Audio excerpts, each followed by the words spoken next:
اور کسی کے بچے کی ماں تھی، بولتے ہوئے آپ کو شرم نہیں آئی؟ وہ چپ ہوئی، پھر تنزیہ ہنسی کے ساتھ بولی، لیکن آپ کیا ہو اس مرے ہوئے لحاظ کا کریں گی جب آپ نے زندہ لوگوں کے لحاظ نہیں کیا؟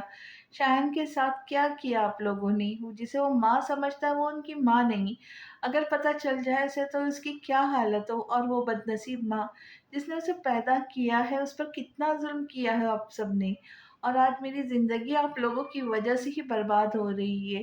یہ سوچ کر وہ ملیحہ فاروقی کا بیٹا ہے، شایان مجھ سے شادی نہیں کرنا چاہتا، اور میں سچ جان کر بھی اسے بتا نہیں سکتی، کیونکہ میں جانتی ہوں وہ کبھی نہیں سہ پائے گا۔ جس باپ سے وہ اتنی محبت کرتا ہے اس نے اس کی ماں کی شناخت کے حوالے سے اسے دھوکہ دیا۔ وہ رکی اور شکایتی نظروں سے سمیرہ کو دیکھنے لگی، جن کی آنکھوں سے اب آنسو گرنے لگے تھے۔ دادا جان، پاپا، وجدان اور آپ، ملیحہ نے ہر ایک سے محبت کی، اور اس کے مرنے کے بعد آپ سب نے اس کے ساتھ کیا کیا؟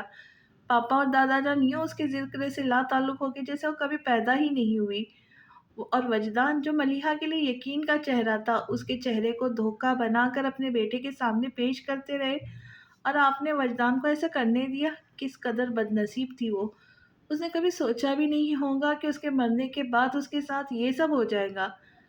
سمیرہ کے آنسو اور بھی شدت سے بہنے لگے، مگر تانیہ اس پر ترس کھائے بغیر بولتی رہی۔ جھوٹ کا یہ محل کھڑا کرنے کی کیا ضرورت تھی؟ بتائے، میری اور شایان کی زندگی کو برباد کرنے کا آپ کے پاس کیا جواز ہے؟ جواب دے، یا دینے کے لیے آپ کے پاس کوئی جواب بھی نہیں ہے؟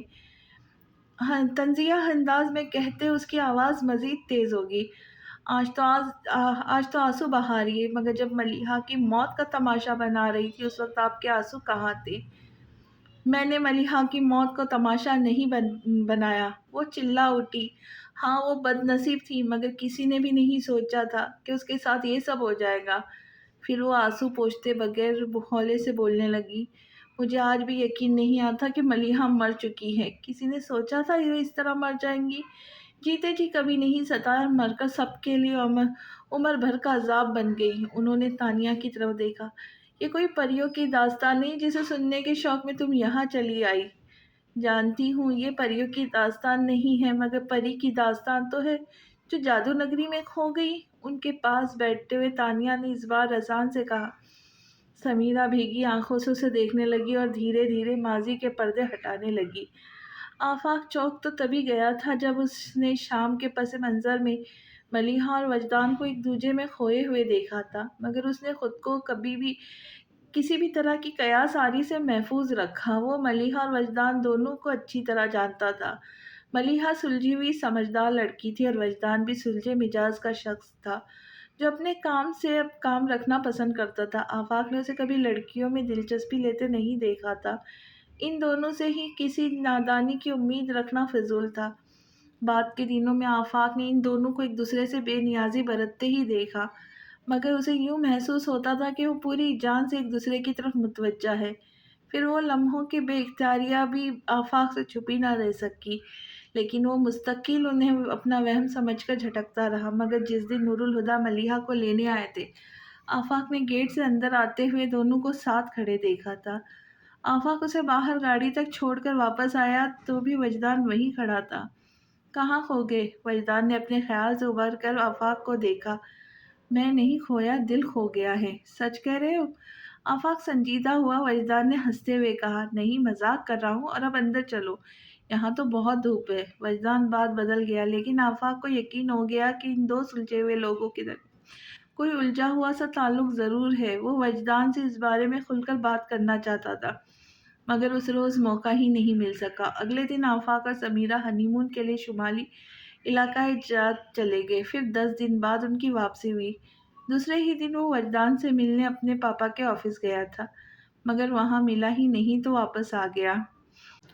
آج آفس آئے تھے؟ رات کے ڈائننگ ٹیبل پر کھانے کے دوران منیر حسین نے آفاق سے پوچھا۔ وجدان سے ملنے گیا تھا، اور جناب وہاں تھے نہیں۔ اس کی بات کاٹ کر منیر حسن نے اس کی بات پوری کی۔ آفاق خاموشی سے کھانا کھانے لگے۔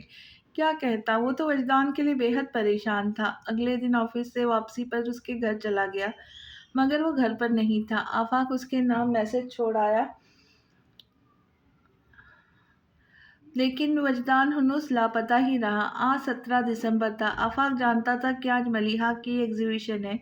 وہ کچھ دن پہلے ہی پاس لے آیا تھا۔ اس کا ارادہ تھا کہ ملیحہ کو سرپرائز دے۔ آفس سے فارغ ہو کر سیدھے آرٹس کونسل جانے کی بجائے آفاق ڈیلی نیوز پیپر کے آفس آ گیا۔ آرٹس کونسل میں زبردست ایگزیبیشن لگی ہے، چلو گے؟ وہ اپنے رپورٹر دوست ساجد کی ڈیسک پر آ کے بولا، چلو گے؟ وہ اچنبے سے بول کر ہنسا، میں تو لیٹ ہو گیا ہوں یار، میرا اسسٹنٹ رپورٹر اس وقت آرٹس کونسل میں بیٹھا مجھے دعائیں دے رہا ہوں گا۔ شام کے اخبار میں نمائش کی کور رپورٹ چھاپنی ہے۔ میں نے اسے کہا تھا ڈائریکٹ وہیں پہنچ جائے، میں بھی سیدھا وہیں آؤں گا، لیکن ایڈیٹر صاحب نے بلوا لیا۔ اب وہ میری جان چھوڑے تو میں جاؤں؟ کتنی دیر لگیں گی؟ بس یہ رپورٹ فائنل کر دوں پھر چلتے ہیں، اس نے کہا اور رپورٹ میں گم ہو گیا۔ آفاق کی کرسی پر بیٹھ کر اس کے فارغ ہونے کا انتظار کرنے لگا۔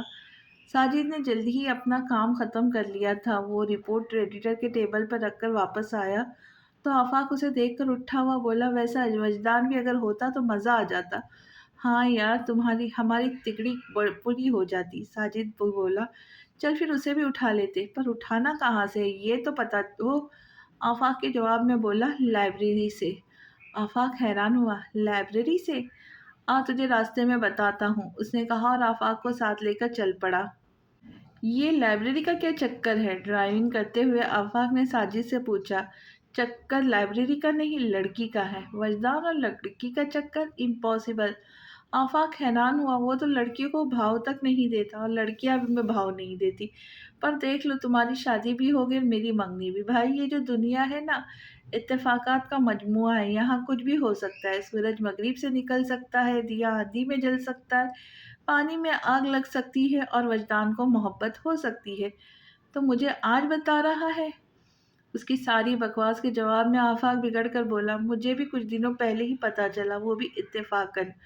اس نے بدک کر صفائی میں کہا تو آفاق بولا، ٹریلر تو دکھاؤ، فلم بھی دکھا دو۔ ٹریلر تو دکھا دیا، فلم بھی دکھا دو۔ یار کوئی اتنی لمبی چوڑی بات نہیں، 2-3 مہینے پہلے میں اور وجدان لائبریری میں گئے تھے۔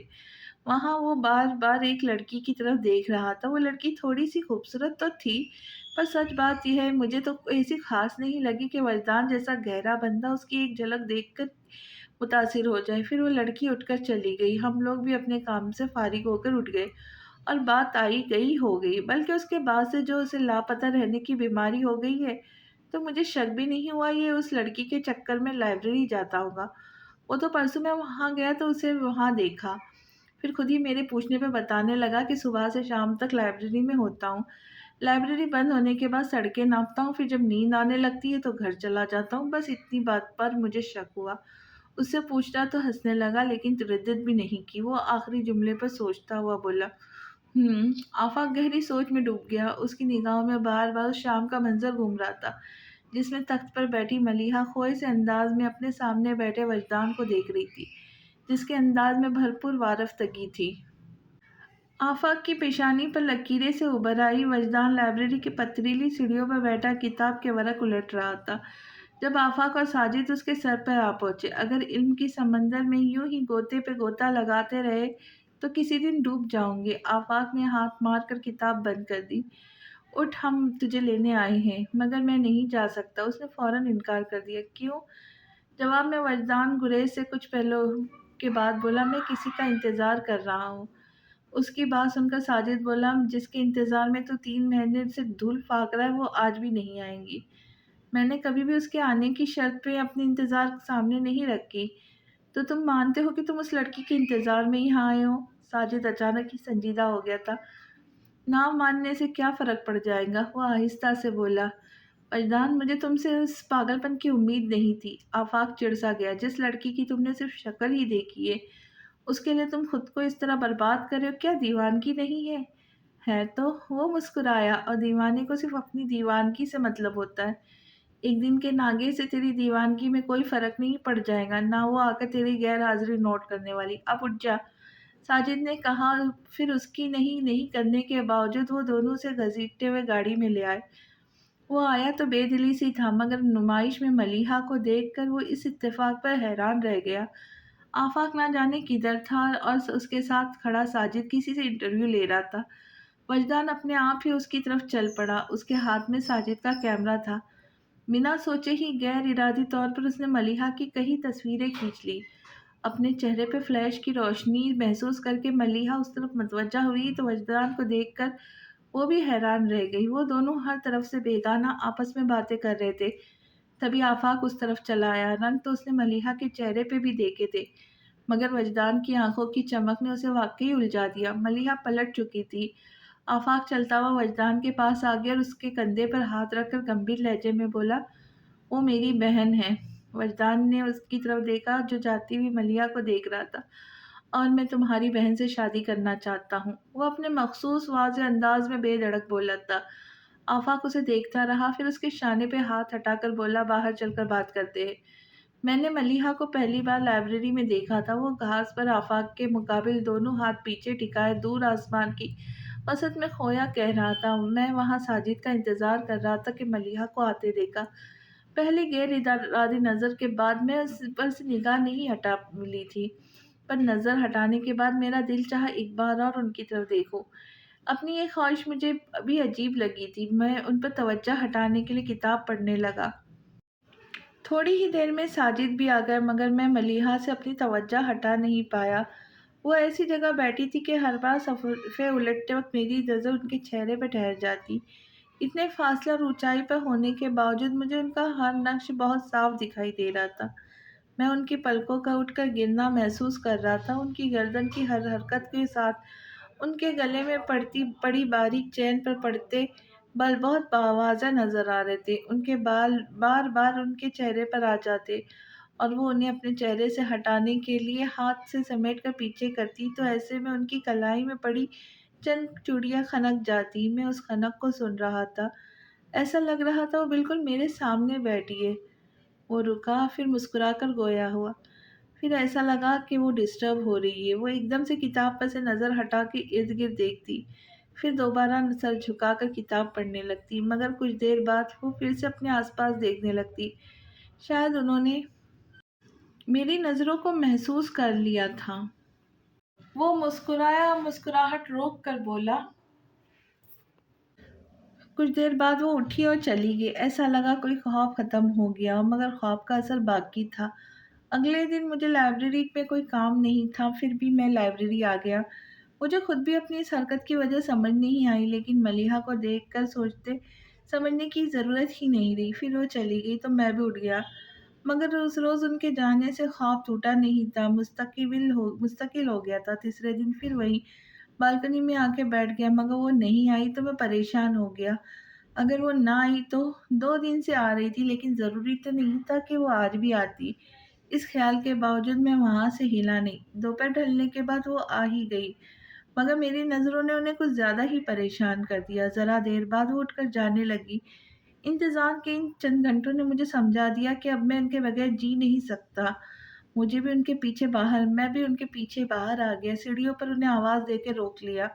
انہوں نے پلٹ کر مجھے دیکھا اور میں نے ان کی آنکھوں میں بولتے ہی ایک دم وجدان کے ہونٹوں پہ مسکراہٹ آئی۔ نہیں دیکھنا چاہیے تھا، اگر کچھ بچا بھی تھا تو ان آنکھوں میں ڈوب گیا۔ میں نے ان سے کہا، آپ مجھ سے شادی کریں گی؟